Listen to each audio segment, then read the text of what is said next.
আজকে জুমার রাত, আগামীকাল পবিত্র জুমার দিন। ইসলামের রাত এবং দিন পশ্চিমা সভ্যতার মতো নয়।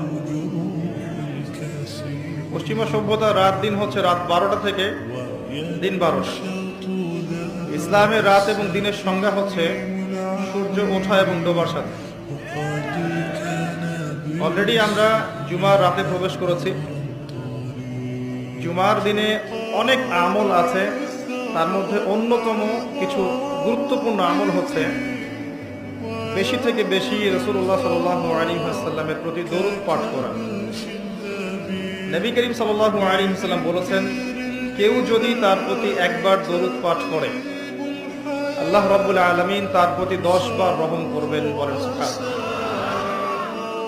তার আমল নামায় 10টা নেকি লেখা হবে, 10টা গুনাহকে মাফ করে দেওয়া হবে এবং তার মর্যাদা 10 গুণ বাড়িয়ে দেওয়া হবে। বলি সুবহানাল্লাহ।